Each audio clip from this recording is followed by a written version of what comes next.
تو حضور صلی اللہ علیہ وسلم نے فرمایا ازواج مطہرات کے گھروں میں پتہ کرو کچھ ہے۔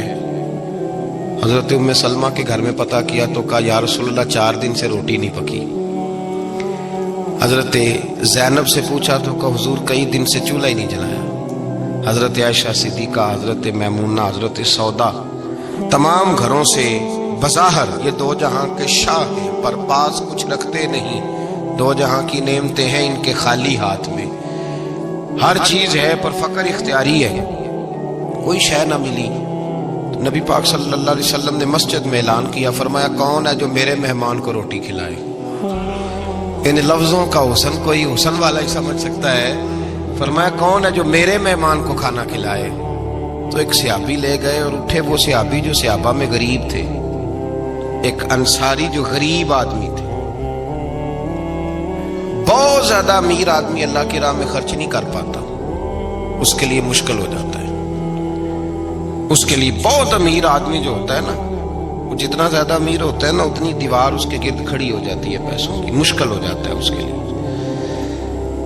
غریب آدمی کھڑے ہوئے، اگرچہ میرے محبوب کے غلاموں میں جو بڑے امیر تھے وہ بھی خرچ کرنے میں بڑے آگے تھے، حضرت عثمان غنی رضی اللہ تعالیٰ، حضرت عبد الرحمن ابن عوف، حضرت ابو بکر صدیق رضی اللہ۔ لیکن یہ غریب آدمی کا حضور میں لے جاؤں گا، میں لے کے جاؤں گا، اور یہ بخاری مسلم ہے۔ حضور نے فرمایا لے جاؤ۔ وہ اب صحابی گھر لے گئے اور بیوی سے مشورہ کیا، بات پہ غور کرنا، ہر چیز کی بھوک دیکھی جا سکتی ہے، بچوں کی نہیں دیکھی جا سکتی۔ انصاری حضور کے مہمان کو گھر لے گئے، جا کے بیوی سے مشورہ کیا، کہا بھلی مانس گھر میں کچھ ہے؟ تو اس نے کہا تھوڑا سا بچوں کے لیے کھانا رکھا ہے، بچوں کے لیے۔ بچے تو بزدل کر دیتے ہیں، بچے تو آدمی کو بزدل کر دیتے ہیں، بچے تو مار دیتے ہیں، کلیجہ پھٹ جاتا ہے بچہ بھوکا ہو تو، نیند ہی نہیں آتی۔ اب صحابی اپنی بیوی سے کیا کہتے ہیں؟ کہتے ہیں بچوں کو بہلا کے سلا دے، اور رسول اللہ کے لیے نہیں، رسول اللہ کے مہمان کے لیے، بھائی نبی پاک کے لیے نہیں، حضور کے تجھ سے در در سے سگ اور سگ سے ہے مجھ کو نسبت، میری گردن میں بھی ہے دور کا پٹکا تیرا، تجھ سے در در سے سگ سگ سے ہے مجھ کو نسبت۔ لمبی بات ہے کہ بچوں کو سلا دو۔ بی بی نے بچوں کو سلا دیا تو میاں بیوی کا مشورہ ہوا کہ مہمان کے ساتھ بیٹھ کے روٹی کھانا بھی سنت ہے۔ تو اب مہمان کے ساتھ بیٹھ کے کھانا بھی ہے، تو کھانا ہے 1-2 آدمی کا۔ اب خاوند اپنی بیوی کو تیار کرتا ہے کہ میں بھی کھانے پہ بیٹھ جاؤں گا، تو بھی بیٹھ جانا، اور جب مہمان کھانے میں ہاتھ ڈال لے تو اٹھنا، کہنا او ہو دیا تو صحیح کیا ہی نہیں، ابھی بجھ جائے گا، اور جا کے دیا بجھا دینا۔ ہم ہاتھ ہلاتے رہیں گے، مہمان روٹی کھاتا رہے گا۔ اور یار اس درد کو، اس کیف کو سمجھو، گھر میں بچے بھی بھوکے، بچوں کی ماں بھی بھوکی، بچوں کا باپ بھی بھوکا، دسترخوان پہ روٹی لگ گئی، روٹیاں چن ڈالی، بی بی اٹھی کہنے لگی او ہو چراغ تو صحیح کیا ہی نہیں، یہ تو بجھ جائے گا۔ حوصلے مند بی بی جس نے بچے بھوکے سلا دیے، تو بھوکے سوئے ہوئے بچوں کی بھوکی اماں اٹھی اور اپنے خاوند کی تابے داری میں اٹھی، میں گڈی تے ہاتھ ڈور سجن دے، وہ جنج رکھے اونج رہنا ہے، اٹھی اور اس نے نہ دیا ٹھیک کرنے کے بہانے بجھا دیا۔ مہمان روٹی کھاتا رہا اور رسول اللہ کے نوکر قربانی دیتے رہے۔ وہ روٹی کھا کے سیر ہو کے بستر بچھایا تو سو گیا۔ یہ میاں بیوی ساری رات بچوں کی طرف دیکھتے رہے اور غور کرتے رہے اور راضی رہے کہ ہم نے حضور کا فریضہ نبھایا ہے۔ قربان جاؤں محبوب پہ، بے خبر ہو جو غلاموں سے وہ آقا کیا ہے۔ وہ صحابہ وہ اگر قربانیاں دیتے تھے تو جو اعزاز ملتا تھا وہ بھی بڑا شان والا ہے۔ صحابی کہتے ہیں میں فجر کی نماز پڑھنے مسجد آیا، پہلا قدم رکھا تو میرے کریم بولے، حضور نے فرمایا رات جو تو نے اور تیری بیوی نے عمل کیا ہے خدا کو بھی بڑا پسند آیا ہے، محمد مصطفیٰ کو بھی بڑا پسند ہے۔ اور پھر ایک لفظ اور ہے حدیث میں، ایک روایت میں کچھ جملے اور بھی ہیں۔ حضور نے فرمایا جب تو اور تیری بیوی رات مہمان کے ساتھ احسار کر رہے تھے نا، تو عرش کا مالک تمہیں مسکرا کے دیکھ رہا تھا، رب تمہیں دیکھ کے مسکرا رہا تھا، رب تمہیں دیکھ کے مسکرا۔ تر دامنی پہ شیخ ہماری نہ جائیے، ہم دامن نہ چھوڑ دیں تو فرشتے وضو کریں۔ پر میں وہ مسکرا رہا تھا کہ میرے بندے میرے رسول کی رضا کے لیے کیا کر رہے ہیں۔ اور صاحب دیکھو نبی پاک کے لیے نہیں، خاندان کے لیے نہیں، خاندان نبوت کے لیے نہیں، حضور کے نہ سمجھے یار، اس پہلو کو سمجھے۔ نبی پاک کے بریلی کے امام بول پڑے، فرمانے لگے تجھ سے در سے سگ سے ہے مجھ کو نسبت، تجھ سے در سے سگ کتے کو کہتے ہیں فارسی میں۔ فرماتے محبوب تیرا دروازہ اور دروازے پہ کتا اور کتے کے پاس میں بیٹھا ہوں، چلو کتے کے پاس تو بیٹھا ہوں نا، میری گردن میں بھی کوئی تو پٹکا آیا ہی ہے نا، تجھ سے در سے سگ اور سگ سے ہے مجھ کو نسبت، چلو میری گردن میں بھی ہے دور کا پٹکا تیرا۔ قرآن مجید بول اٹھا، رب کریم نے فرمایا حبیب یہ تیرے غلام وہ ہیں کہ وَيُقْسِرُونَ عَلَىٰ أَنفُسِهِمْ وَلَوْ كَانَ بِهِمْ خَصَاصَةٌ، فرمایا ان کا حال یہ ہے کہ جس چیز کی شدید حاجت ہوتی ہے وہ بھی اپنے بھائیوں پہ قربان کر دیتے ہیں، وہ دے دیتے ہیں تیرے نام پہ۔ جب مکے والے مدینے آئے انصار مدینہ تو میرے مصطفیٰ کریم نے فرمایا نہ تمہاری نسلیں ایک ہیں نہ قبیلے ایک ہیں، لیکن تمہارا نبی ایک ہے، تمہارا رسول ایک، خدا ایک، کتاب ایک، تمہارا میری وجہ سے رشتہ ہے، چلو اپنے بھائیوں کے ساتھ احسار کرو، چلو احسار کرو۔ اگر کسی کے 2 مکان تھے تو اس نے ایک اس کو دے دیا جو مکے سے آیا تھا، 2 باغ تھے تو ایک دے دیا، کسی کے پاس ایک تھا تو آدھا بانٹ کے دے دیا، ہر چیز تقسیم کر دی۔ حالات بدل جاتے ہیں، حالات بدل جاتے ہیں۔ تلک الایام نداولها بین الناس، اللہ لوگوں کے درمیان دن بدل دیتا ہے، حالات بدل گئے، بڑا مال غنیمت آیا، بنو نذیر کا علاقہ فتح ہوا تو میرے رسول پاک صلی اللہ تعالی علیہ وسلم نے انصار مدینہ کو اکٹھا کیا، فرمایا بھئی مال اب بڑا آ گیا ہے۔ 2 باتیں، یہاں تو اس طرح کرتے ہیں کہ میں ان کو کہتا ہوں جو مکے سے آئے تھے کہ جتنی تمہاری جائیدادیں باغ انہوں نے لیے ہیں واپس کر دیتے ہیں تمہیں، اور جو مال آیا ہے وہ بھی تم میں سے آدھا آدھا دونوں کے درمیان بانٹ دیتے ہیں، یا جیسے تمہارا دل چاہے، تمہارے مال بھی واپس کرتے ہیں اور جو وہاں سے مال آیا وہ تمہارے بیچ بانٹ دیتے ہیں، یا اگر تم کہو تو یہ مال ان کو دے دیتے ہیں مہاجرین کو، اور تمہیں تمہارے مال واپس مل جاتے ہیں۔ حضور نے پوچھا انصار مدینہ سے، حضرت سعد بن معاذ، سعد بن عبادہ تڑپ کے کھڑے ہوئے، عرض کی محبوبہ میں تو ابو بکر کو جانتا ہی نہیں تھا، حضور مجھے کیا پتا عمر کون ہے، میں کیا جانوں عثمان غنی مولا علی کی عظمتوں کو، محبوبہ میں نے تو تجھے ان کی طرف مسکرا کے دیکھتے ہوئے دیکھا ہے، تیرا جلوہ دیکھا ہے، تجھ سے در سے سگ سے ہے مجھ کو نسبت۔ یا رسول اللہ صلی اللہ علیہ وسلم ہم سے مشورہ نہ کریں، آپ اس طرح کریں جو جائیدادیں ہم نے انہیں دی ہیں وہ بھی ان کے پاس رہنے دیں، اور جو مال آیا ہے وہ بھی ان میں تقسیم کر دیں، اس لیے کہ ہمیں تو بس اتنا پتا ہے کہ یہ آپ کے غلام ہیں، آپ کے نوکر ہیں، ہمیں اس سے زیادہ کسی چیز کے کوئی غرض، بس آپ کے غلام ہے، بات ختم ہو گئی۔ حضور خاموش ہو گئے۔ صحابہ کہتے ہیں دیر کے بعد ہم نے کہا فیصلہ ہونا چاہیے، فیصلہ پتہ کیا ہوا؟ حضور نے ہاتھ اٹھائے، کہا اے اللہ میرے مدینے والوں پہ رحم فرما، اے اللہ میرے انصار پہ رحم فرما، اللہ ان کے جذبے قبول فرما۔ بھائی احسار والی زندگی وہ کیا بات ہوئی کہ میں نے بڑی قربانی دی ہے، اور جب تک تو قربانی نہیں دیتا تو قدر والا نہیں ہوتا۔ جو چیز قربانی سے حاصل ہوتی ہے اس کی قدر ہوتی ہے، جو چیز مفت میں آ جاتی ہے اس کی کوئی قدر نہیں ہوتی، کوئی قدر نہیں۔ میں اکثر سوچتا ہوں کہ حضرت خواجہ اجمیری کے خلیفے اجمیر میں بھی تو ہونے چاہیے تھے نا، لیکن ان کے خلیفے اجمیر میں نہیں ہوئے، دلی میں ہوئے۔ تو میں سوچتا ہوں دلی والوں کے خلیفے دلی میں ہونے چاہیے، لیکن دلی میں نہیں ہوئے، پاک پتن میں ہوئے، تو پاک پتن والوں کے یہاں ہو جاتے۔ وہ اس لیے کہ قربانی جو دیتا ہے نا، جو دور سے چل کے آتا ہے وہ قربانی کرتا ہے، قربانی دیتا ہے، اس کو قدر زیادہ ہوتی ہے۔ ہم نے کسی شے کے لیے کبھی قربانی نہیں دی، نہ دین کے لیے، نہ قرآن کے لیے، نہ مسجد کے لیے، نہ شیخ کے لیے، نہ طریقت کے لیے، قربانی تو ہے ہی نہیں۔ تو جو شے مفت ملتی ہے اس کا نہ مزہ آتا ہے نہ قدر ہوتی ہے۔ جو چیز قربانی کر کے لیتے ہو نا، قربانی کر کے، اس کی قدر ہوتی ہے۔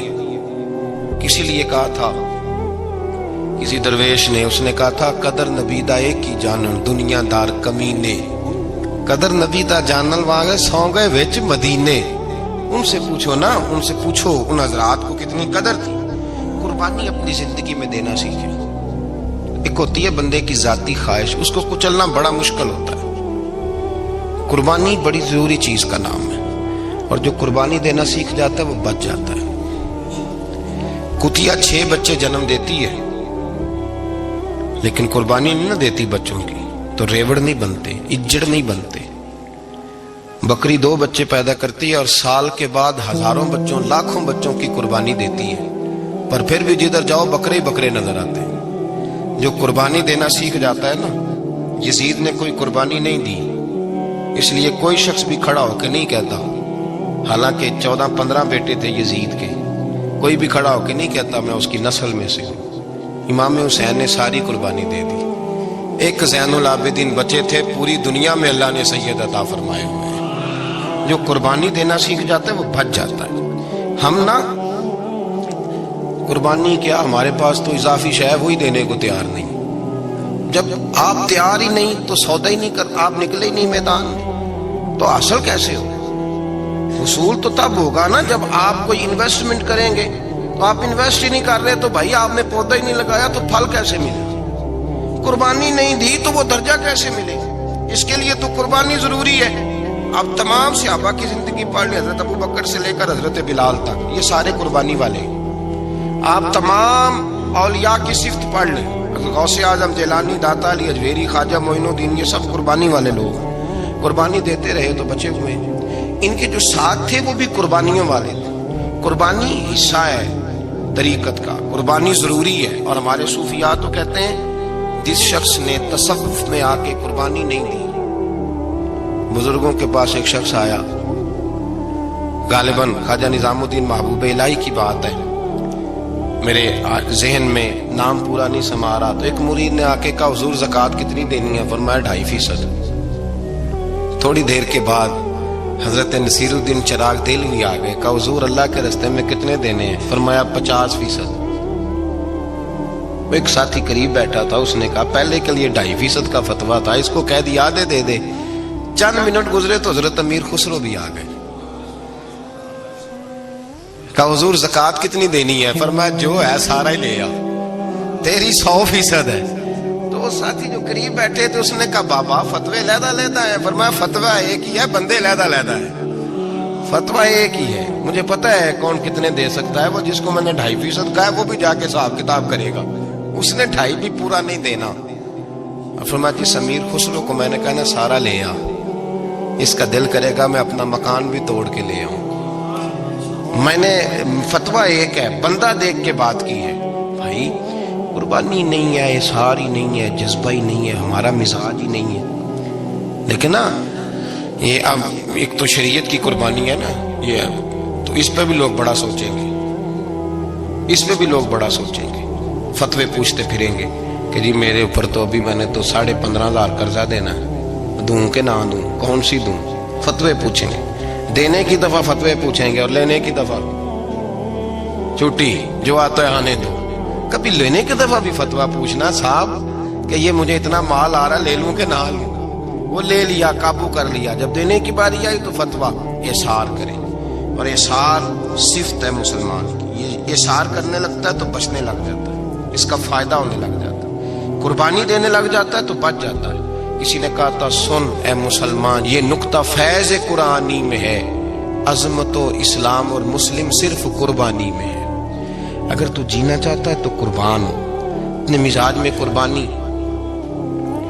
اور ایک عیسائی اسکالر تھا امریکہ کا، صرف ایک حدیث پڑھ کے مسلمان ہو گیا، کلمہ ہی پڑھ گیا۔ حدیث کیا ہے؟ جنگ یرموک ہے۔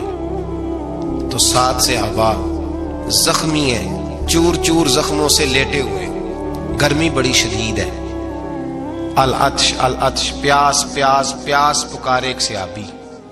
ایک آدمی دوڑا دوڑا آیا، پانی کا برتن ہاتھ میں ہے، اس کے منہ کے قریب پانی کیا تو قریب ایک اور زخمی نے کہا میں بھی پیاسا ہوں۔ زخموں سے چور چور شخص نے، میدان میں پڑے ہوئے آدمی نے کہا یار پہلے اسے پلا دو، وہ زیادہ پیاسا ہے۔ وہ کہتا ہے میں جب اس کے پاس گیا، اس کو پانی دینے لگا تو ایک آدمی قریب سے اور بولا یار میرے تو زبان پہ زخم ہے، دوڑ کے آؤ، بڑی پیاس۔ کہتا میں نے پانی کا کٹورا اس کے قریب جو کیا تو چوتھا بول پڑا، اس نے کہا ادھر لے جاؤ یار میرا گزارا ہو جائے گا، کام چل جائے گا۔ وہ کہتا 5واں بول پڑا تو